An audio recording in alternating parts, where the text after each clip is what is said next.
This past Monday, tragedy struck in Israel when the first IDF soldier was killed on the front lines of battle.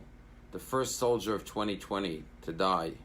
Young, vibrant, 21-year-old Amit Ben Yigal. Amit Ben Yigal is an only child, and the law in Israel is that if you're an only child, you're exempt from going to the army. And if you want to go, you have to get special permission. Your parents have to sign a special waiver allowing you to go to the army. Amit went on a school trip to visit the concentration camps of Europe. And when he returned from the harrowing experience of witnessing firsthand what happened to 6 million of his brothers and sisters, he said to his parents, "I must go serve in the IDF to protect Am Yisrael, the Jewish people, that such an atrocity, God forbid, should never occur again." His parents said, "You're our only child. God forbid if something happens to you, our world would end. We would have nothing to live for. We live for you. We cannot think and accept the devastating thought that, God forbid, we would lose you." But Amit insisted that he feels he must do this. He feels that it's his privilege and his duty to protect the Jewish people. And finally, his parents agreed and signed the waiver allowing him to serve in the IDF. He became a member of the Golani unit, one of the most sophisticated, advanced, and most difficult units in Israel to join. And tragically, this Monday, he was killed by a Palestinian rock thrower who struck him right in the head and killed this beautiful 21-year-old Amit boy, leaving his grieving parents devastated and destroyed, incapable of going on with their lives after their loss of their beloved son.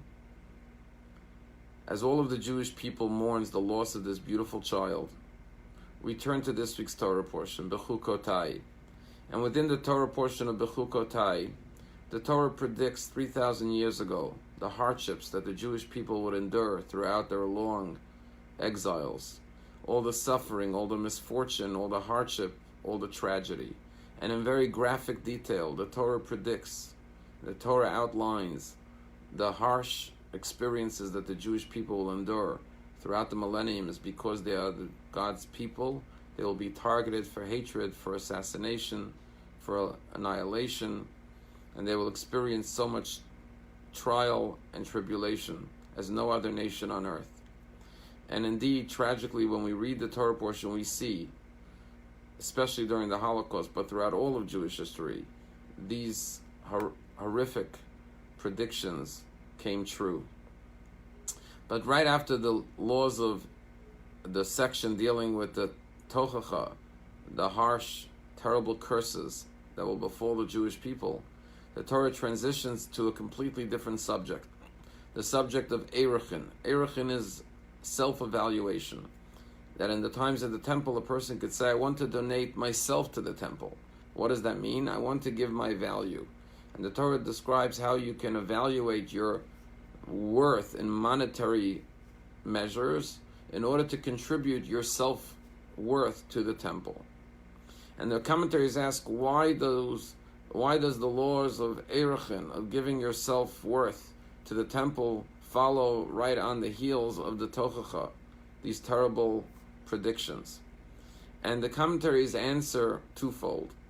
They say that what the Torah is telling us is that despite everything we go through as a Jewish nation, despite being the target of so much enmity and hatred, we should always remember who we are and never allow the world's vile, evil hatred towards us to diminish our own self-worth in our own eyes. We should always hold our heads high and know who we are and how different we are from those who seek our destruction.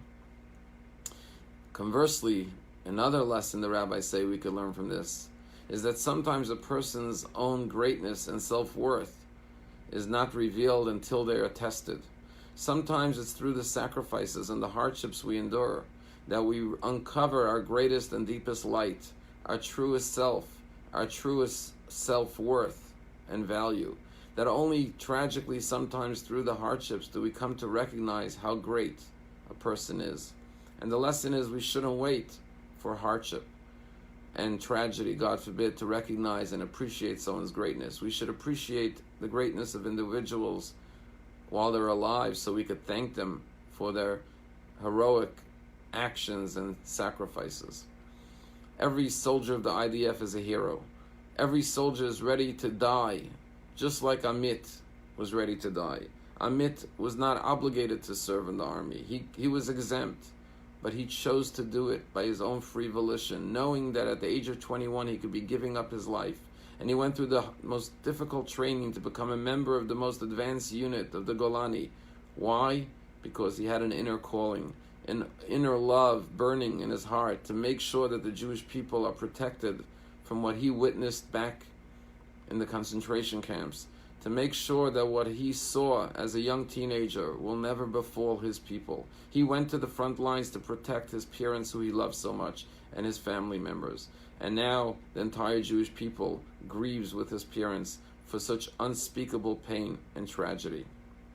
But the lesson, I think, is that we should appreciate people's value now, not wait for hard times, to recognize their inner strength and greatness. Amit is a symbol of the Jewish people. And I want to just conclude with something that Amit posted on his very own Facebook page just last year on Memorial Day. And here are his words speaking to us from the afterlife, encouraging us and inspiring us to live up to our full potential and reveal our true self-greatness and worth. He writes, I am Amit Ben Yigal, and I am proud to be a Golanchik.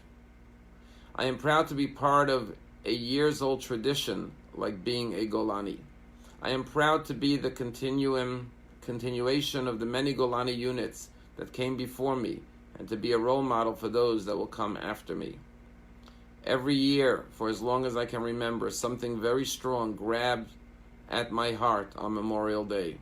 I cannot remember even one ceremony which did not end with tears in my eyes, because something really touched me, something really stirred in my heart, something truly took my heart out with force, gave it a whack, and returned it back inside of me. These last 2 years, I have commemorated the Memorial Day ceremony differently than it was as a civilian. Now I am in the role of a soldier in uniform with a beret and a badge which represents something. Suddenly words have meaning and actions have consequences, and you put everything upon yourself. And if God forbid something happens, and if something will happen to you, what will happen? And then suddenly a waterfall from every side of the eye slowly comes down and washes my face. I accept the sharp blow of, hello, you have a family at home that is waiting for you, for the noise that you will bring with you, for the jokes around the table, for your clothing and towels on the floor, and a kiss on the head from your mom. And to call dad to tell him you are on the way home, and to hear how emotional he is in his voice, even if you just saw him an hour ago. And most importantly, to see that you are okay and that all is good. And the waterfall becomes a flood, and the throat itches. Deep breaths deep breaths to stop the tears. After all, you are in uniform. I want to turn to every single person who reads this post. Take a moment of quiet. Turn on a calming song that you love. Close your eyes and focus on one of the 23,741 who have fallen. Just one. Close your eyes and see him in front of you, and allow the emotions to take you wherever they take you.